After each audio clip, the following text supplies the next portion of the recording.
नमस्कार मंडळी, कसे आहात सगळे? मस्त मजेत. असाल. मी रूपाली चटपटीत स्वादिष्ट रेसिपीजमध्ये तुमचे अगदी मनापासून स्वागत करते. तर आज आपण तयार करणार आहोत कुरकुरीत वांग्याचे काप.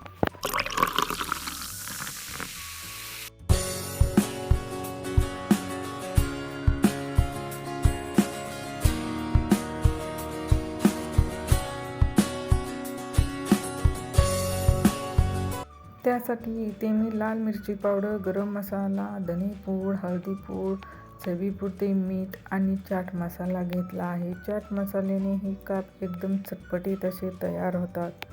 हा मसाला छान मिक्स करून घेऊया. तर इथे आपला हा मसाला तयार आहे.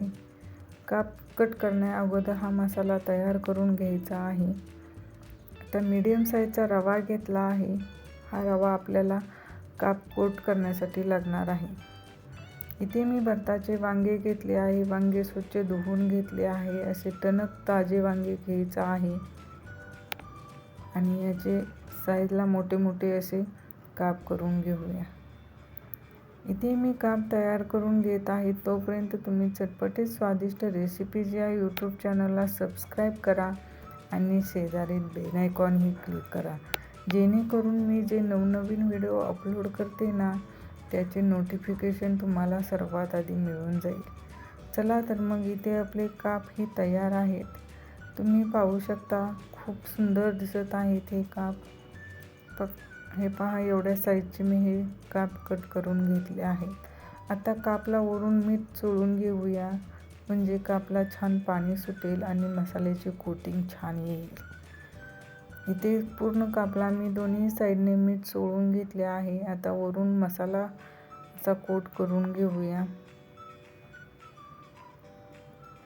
आपल्याला हा मसाला दोन्हीही साईडने चोळून घ्यायचा आहे. हे पहा, इथे मी दोन्ही साईडने हा मसाला छान कोट करून घेतला आहे. हे वांग्याचे काप एकदम टेस्टी लागतात आणि पटकन तयार होतात. तुमच्या घरी जर अचानक कोण पाहुणे आले तर तुम्ही हे काप पटकन तयार करू शकता. एकदम कुरकुरीत आणि खमंग लागतात. तर आता कापला मसाला छान कोट झालेला आहे. वरून लिंबू पिळून घेऊया, जेणेकरून आपण जे रव्याचे कोटिंग करणार आहोत ना, ते ह्या कापाला छान कोट होईल. अजिबात हा रवा निघणार नाही आणि लिंबामुळे हे काप ही एकदम चटपटीत असे लागतील. खूप छान चव येते. आता दोन्ही साईडने मी हे लिंबू कापांना चोळून घेतले आहे. एकदम सुंदर असे दिसत आहेत हे काप. चला तर मग हा राहिलेला मसाला आहे ना, तो या रव्यामध्ये घालून घ्यायचा आहे, म्हणजे आपल्याला हा रवाही खूप टेस्टी लागेल खाताना. मसाल्याची चव येईल या रव्याला. चोळून घेऊया पूर्ण रव्याला मसाला आणि एक एक काप या रव्यामध्ये घालून छान कोटिंग करून घेऊया रव्याचे. वाव, मस्त, काय सुंदर दिसत आहे पहा. मस्त कोटिंग झाले आहे.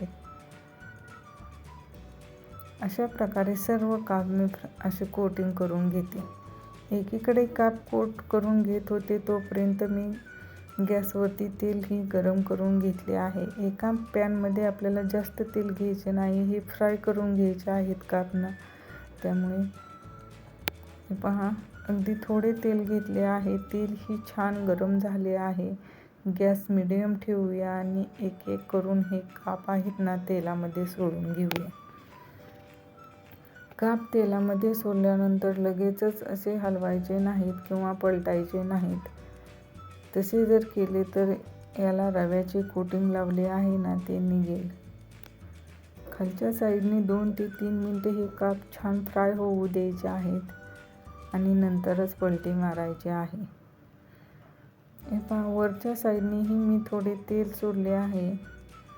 आता आपण चमच्याच्या साहाय्याने हे काप अलगद पलटी मारून घेऊया. वाव, मस्त, काय छान कलर आला आहे आणि एकदम खरपूस असे हे काप दिसत आहेत. आणि खालच्याही साईडने आता छान फ्राय होऊ देऊया. तर तुम्ही इथे पाहू शकता, आपले दोन्ही साईडने हे काप आहेत ना, एकदम खरपूस असे फ्राय झालेले आहेत. आता काढून घेऊया. अशा प्रकारे सर्व काप मी फ्राय करून घेते. चला तर मग तुम्हीही हे काप नक्की ट्राय करा आणि कसे झाले ते कमेंटमध्ये सांगायला विसरू नका. व्हिडिओ आवडल्यास लाईक, शेअर, कमेंट आणि सबस्क्राईब करा. पुन्हा भेटूया अशाच नवीन रेसिपीमध्ये. धन्यवाद.